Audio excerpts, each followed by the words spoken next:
Dad and Mom, and to this great church, Grace On Church. I felt that I need to come. Leo tumekuwa na service mingi sana. This is the fifth one. This is the fifth one. We started at 7. This is the fifth one. Nimetoka kwa the fourth one, nikakimbia mbio. Hata si kusema mahali nimeenda. I'm hoping camera hai. But I thank God. Bwana asifiwe. Yeah, lazima ningetoka. Nikuje. Bwana asifiwe. Because I was feeling my heart is in Grace On. And especially the moment I knew that the service is continuing. Bwana asifiwe. I was telling God that, God, I will be happy when the word of the Lord will be delivered when I'm there. Praise be to the Lord. And I'm so grateful. I'm so happy. Pastor Amos and Pastor Sarah, Grace On, there is somewhere it is going. Praise be to the Lord.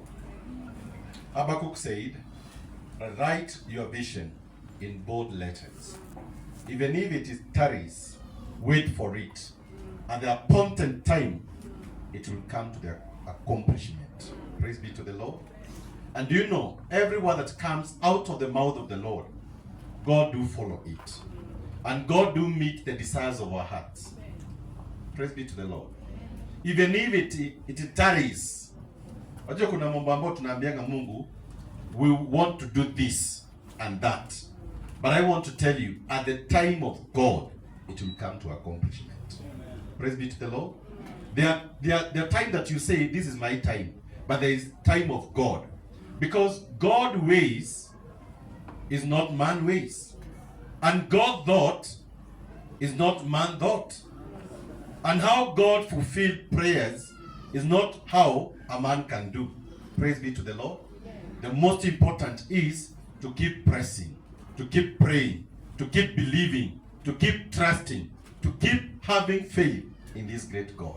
And for sure, our dream shall come to fulfillment. The dream of Grace On will come to fulfillment.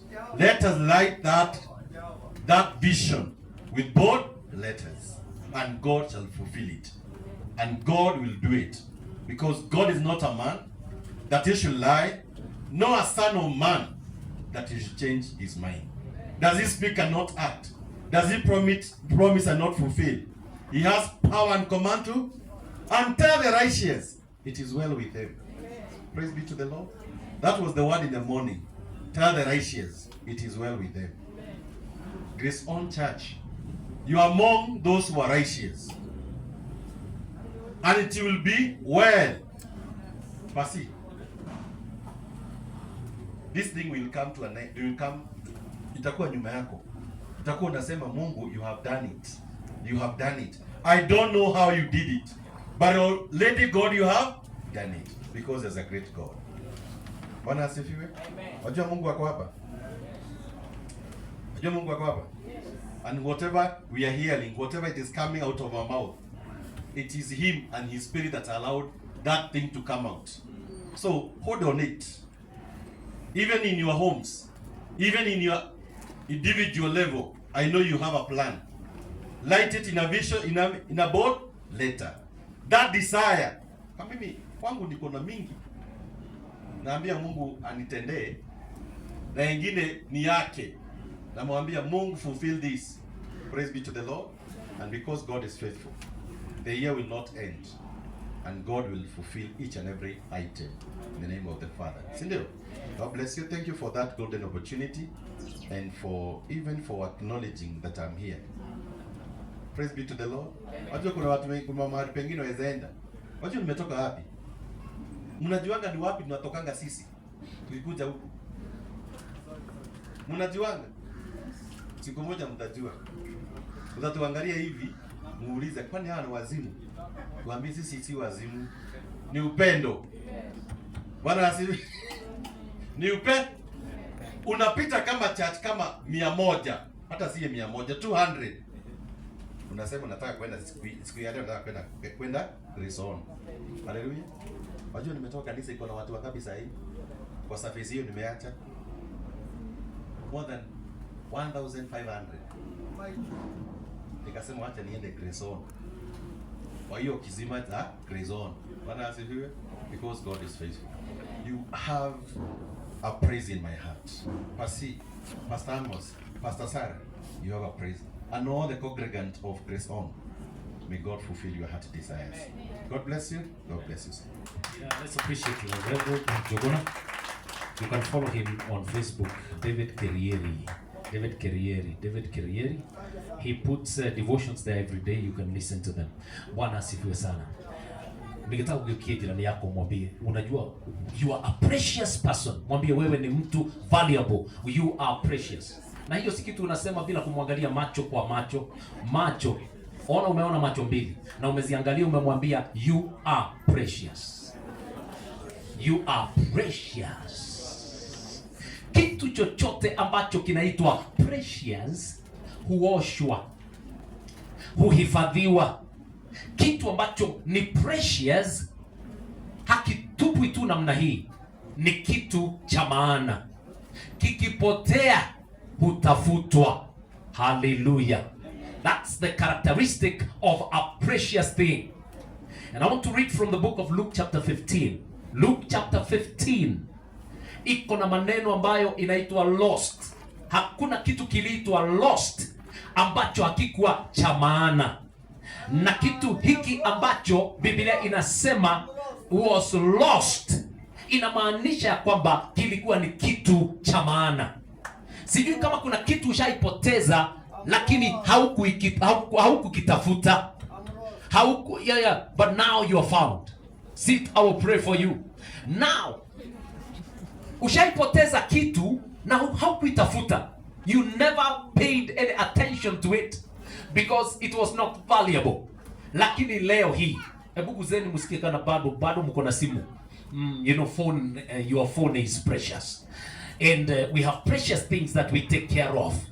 Things that are precious. Ukiangalia our sound guy here, anaangalia hii kitu, anaitazama, ana tune sound mpaka inakuwa sawa. By the way, appreciate Kibwe. He is is Garama Kibwe. I thank God for you. Huyu ni rafiki yangu sana na anafanya sound iko sawa, haiko sawa. We thank God for you. Precious things are well taken care of. Let's go to Luke chapter 15. You know the story. But I'm going to start from the verse 11. Verse 11 ambayo inaongea juu ya binadamu. Because the other part za kwanza inaongea juu ya the lost sheep, the lost coin. But I want to concentrate on the lost son. Lost son. Hayo ni maneno ya dhamana sana. Kitu inaitwa lost kwa sababu ni ya dhamana. Then it's a son. Sio mtu mwingine aliyepotea, but is a person who is called a son. A son belongs to a family, and we belong to the family of God. And God is in the business of looking for you even now. He is looking for you to get you out of some mindsets ambazo zimeingia kwako mpaka huoni kama kesho itakuwa sawa. Anakutafuta katika hali zile ambazo umepotea kwazo. And this day I pray that as I preach this word, may you be found. May you be found. And as you are found, may you accept to come back home. Hallelujah. Coming back to home, coming back to home ni pale ambapo unajua Mungu hajakasirishwa na mimi. Hallelujah.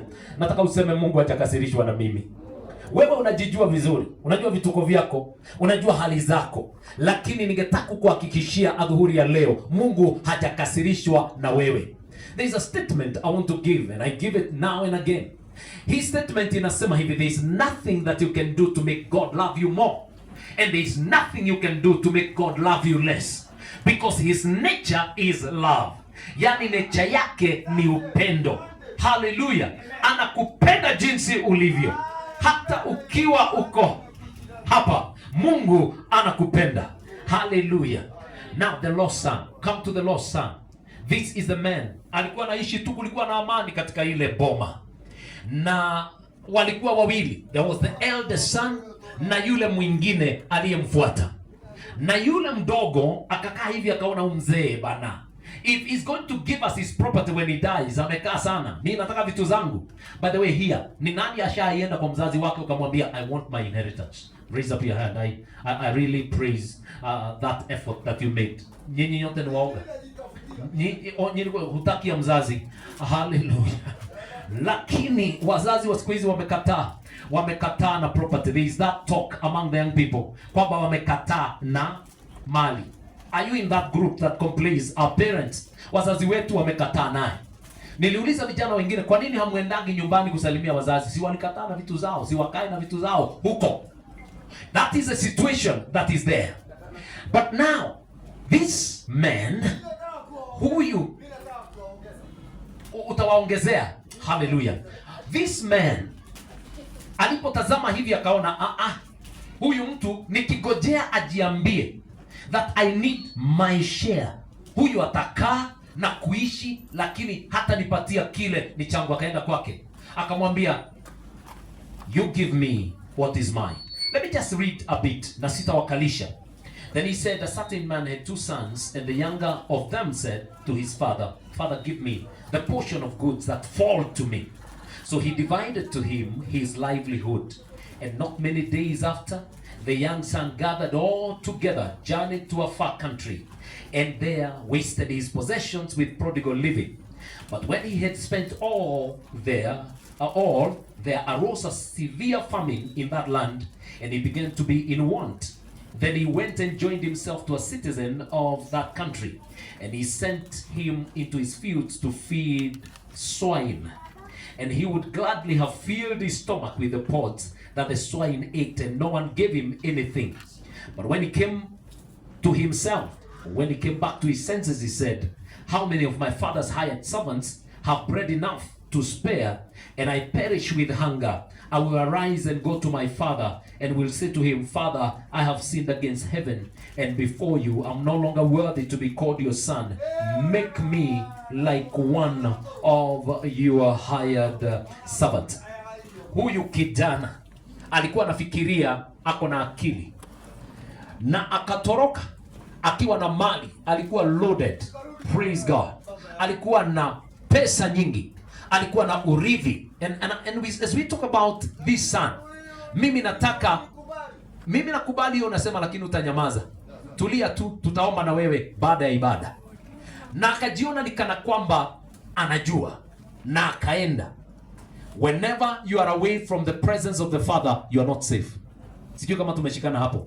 Usione ya kwamba this one is here, hapa nimejipanga. You need to be aware of the presence of God wherever you are. God is everywhere, lakini watu hawamtambui. They do not know that the presence of God is with them. Anytime when your consciousness goes away and you're not aware that the presence of God is with you, uko hatarini. Na aliangukia mikononi mwa watu wabaya, makahaba, akaangukia kwa conmen. Hivi baada ya siku kidogo akajipata hana chochote, because away from the presence of God there is nothing that can be sustained. Hallelujah. But I thank God because in his trouble, hata akiwa amepata kazi ambayo hakuna jiu angeifanya, the pigs, hakuna mtu angefanya kazi kama hiyo ambaye alikuwa kutoka kwa ukoo wake, lakini shetani ukimpatia nafasi anakuweka chini, anakuzusha mpaka unakula mavumbi. Mungu hangetaka uwe katika hiyo hali ulio hivi sasa, lakini ukiruhusu shetani anakuzusha, anakuweka mavumbini. This guy was lowered to a level where he was feeding the pigs. Na sio tu kuwapea chakula, hata yeye alianza kula ile chakula. Kuna maisha ambayo unaishi ambayo haistahili. Kwa hakika there is a higher level for you. Tell your neighbor there is a higher level for you. Kulingana na dhamana ile Yesu amelipa, there is a higher level for you. Ambia huyo mwingine there is a higher level for you. Mwambie kwa hakika kuna level nyingine. There is another level. There is another level. In one way or another, pengine na kuongelesha adhuhuri ya leo. Wewe unakuja kanisa, ndio you are smart na uko job, mambo yako yanaenda vizuri, but you are lost. Lost in not knowing kwamba katika akaunti yako Mungu ameweka mambo mengine makubwa. This boy alikuwa anafikiria nimechukua yote, nimechukua kila kitu, lakini kuna kitu ambacho hakikuwa kimefunuliwa kwake, kwamba kwa baba hakuishangi. Utajiri wa baba hauishi. Now he came back to his senses, and this is where I want us to come to this afternoon, that may we come to senses, tujue the will of God concerning our lives. Coming back to our senses is coming to know that God loves me unconditionally. Sema unconditionally. Nasikia mnajua. Unajua kuna watu wanasema mnaongea kizungu tu, kumbe mnajua kizungu. Praise God. Lakini God loves you unconditionally ni kusema hasemi fanya hii ndio nikupende. Sio kama mtu wa dunia. Usipomfanya mazuri hawezi kukupenda. Lakini upendo wa Mungu huja kwanza. He loves you first. Haangalii kana kwamba umefanya hii ndio akupende, lakini anakupenda jinsi ulivyo. Na huu ndio ujumbe ambao tunaanza ibada zetu hapa za nje nao, tukisema ya kwamba the love of God is going to be known in this town. Upendo wa Mungu ambao hauna conditions utajulikana katika town hii ya Kikuyu. Huyu kijana akarihas, akasema nikienda, kwa sababu unajua nimekosea, nitaenda nitatubu namna hii. Kuna makanisa ambayo hufundisha watu jinsi ya kutubu, na kuna mtu ukaa nyuma bahali amejificha namna hii akisikiliza watu wakitubu, ni kama lawyer, na anawauliza unafanya hivyo kwani hauna akili? Na jamaa anaendelea kutubu. Hao ni watu ambao wanapotosha watu. Msamaha wa Mungu is available for anybody who will come back to their senses and go back to the Father and receive it without conditions. Praise the name of the Lord. Now, when he's coming, and this is where I want you to get it clearly. Alipokuwa anakuja, babake alimuona. Mimi huona hivi, huyu mzee kutoka huyu kijana aondoke, kuna mawe alikuwa anakalia mahali, pengine pahali pameinuka juu, akiangalia, he went through this way, alipitia hii njia akipotea. Na nikuonyesha ni kana kwamba alikuwa anaishi pale akingojea mpaka siku ile kijana wake atarudi. That is our God. God never gives up on you. He never gives up on you. Hata sasa hukaa akitazama, na je, atafungua hapo asome aone utajiri ule ambao nimemwekea. Huwa amegojea, anakaa akigojea, na anafanya chochote anachokiweza ndio ujue utajiri ule ambao amekuwekea. So the father is like he was waiting for the son to come back, because how come alipotokea tu pale, the Bible says, ukienda mbele unaona ya kwamba the father saw him. Who saw the other? Is it the son or the father? The father saw him. Yeye hata kwa njaa zake na machozi na kuchoka hangeona baba, lakini baba alimuona. That is the love of God. That is the grace of God. Huo ndio upendo wa Mungu. Baba alimuona, na baba anakuona. God is aware of your issues, na kwa aware of your issues more than kuliko vile wewe unazielewa. Ndio unaweza tuelezea shida zako, lakini je, unafahamu ya kwamba Mungu anakujua kuliko vile unavyojijua? Do you know what is going to happen this afternoon? Do you know what is going to happen tomorrow? You don't know, but God knows. God knows exactly where you will be tomorrow. Bwana asifiwe sana. Mungu anajua milioni yako iko wapi. Hallelujah. Praise God. Hiyo imeguza ndugu yangu. Mungu anajua milioni yako iko wapi. Anajua iko wapi. Anajua milioni yako iko wapi. Na huwa anatuma watu kama mimi, ananituma hapa nikuelezee, nikuongeleshe kidogo tu, akili irudi, uone hii ndiyo njia. Milioni yako iko mahali. How many would want to have $1 million in their account? I'm one of them. We are actually targeting $1 million. In all this that we are doing, we are targeting $1 million. Praise the name of the Lord. Wengine, Jeremy, you have never thought that you need $1 million in your account. God knows knows where it is. There is a time. There is a time. Wanafunzi walikuwa wanatafuta shilingi ya kutoa tax.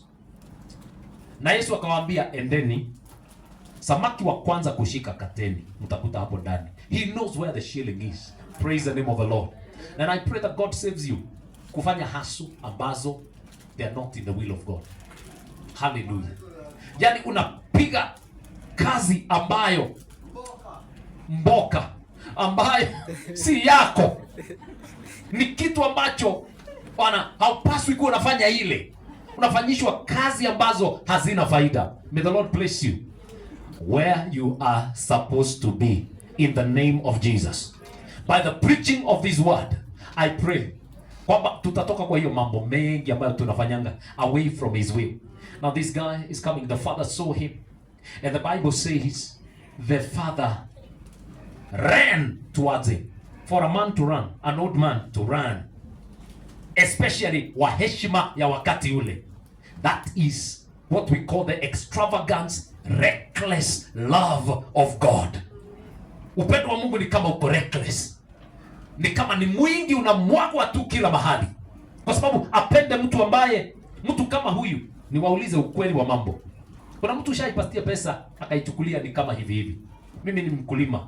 Na before I get 200 shillings, I sell 20 bundles of sukuma wiki. Praise God. Imagine hiyo pesa nipatie mtu hivi, nikupatie. Alafu nione umeenda hivi ukakuja na packet of cigarettes. My goodness. I will have something to tell you. Na nitakasirika sana. Kwa sababu nikifikiria imenigharimu nini. Bwana asifiwe sana. Yet the love of God is given in excess. It is in excess. It is greater than the greatest sin ambayo ushaifanya. It is greater than all the beer you have ever drunk. Upendo wa Mungu ni mwingi kuliko mambo yote mabaya ushaifanya. When all is said and done, what remains is the love of God. The father ran. For a man to run, showed that this man was really waiting for this chance to show his love to this man. And he ran. He ran. He ran. Taka uone mzee akikimbia. Na wako wanavalia trouser kama sisi. Nguo zile unaona Waislamu wakivaa. Hizi mrefu hizi. Zinaitwa aje Adhanas? Hizi maguo. Kanzu. Alikuwa na kanzu. Na hizo. Anaikuja, anaifungia hapa ndio aweze kukimbia. Because he ran. Na Biblia inasema hivi. Alipompata mambo ikatendeka. I was reading the Young's translation ambayo huleta the Hebrew translation yenyewe. Aliangukia kijana yake. Sio ati alimwambia excuse me, can I greet you? Hapana. Ni ile unakuta mtu, hallelujah. Wale mko shule, ulipoona mama yako anakuja kukutembelea, visiting, ulisikia aje? Hallelujah. I'm going to pray for you. He fell on the boy. Kijana hata amechanganyikiwa. Anafikiria huyu anapaswa kuwa ananikasi. But he's falling. Unajua kuna salamu unaweza salimiwa na mtu useme aje anakuwa huyu ananipenda aje. Salamu ni saa aina nyingi na mtu hujua. Ukisalimia mtu anaangalia huko akienda, unajuanga huyu anaanga stories zangu. Praise God. Lakini kuna mtu anakusalimia unasikia haya. Kwani kuna kitu ulikuwa unataka kuniambia? You know. Greetings alimwangukia. He kissed him. He kissed him. Praise God. Does that offend you? That this man kissed the boy. Ubaya wako ni the kissing that you think is not the one the Bible is talking about. Because the Bible says, greet one another with a holy kiss. Hiyo ni kumkumbatia, ni kama you have gotten lost into one another. That is the holy kiss. Akamsikiliza akijaribu kutubu. Unajua hii kijana ilikuwa imerihas poem. Nikifika kwa baba yangu nitasema, oh father, I have sinned nini mambo mengi. Yeah, you can give us some peace, eh? Now when he came, akapeana hiyo poem yake na iangalia hapa. walipokutana, baba yake hakumpatia nafasi ya kusema, hakumpatia nafasi ya kusema hiyo, lakini alianza kumfanyia mambo mazuri. An encounter with God, utaona miujiza. Imagine kutoa lobe yake. Lobe ni kusema hii ni kitu ambayo inanipatianga heshima. It is the sign of the glory of God.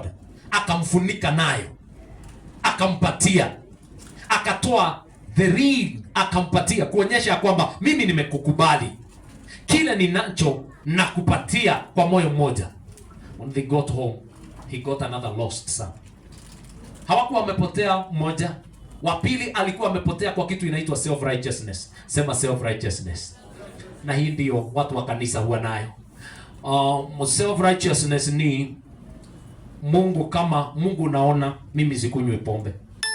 Like for example, pengine una turn around, unaangalia yule kijana unasema Mungu surely hata wewe kwa judgment yako si mimi ni mzuri kuliko yule. Let me ask you, are you better than that man? Some of you cannot answer me. But the thing is, before the eyes of the Father, you are all the same. He loves you. The way anampenda, ndivyo anavyokupenda. The eldest son could not take it. Huyu si unimpatia akapoteza, unataka kumpatia tena.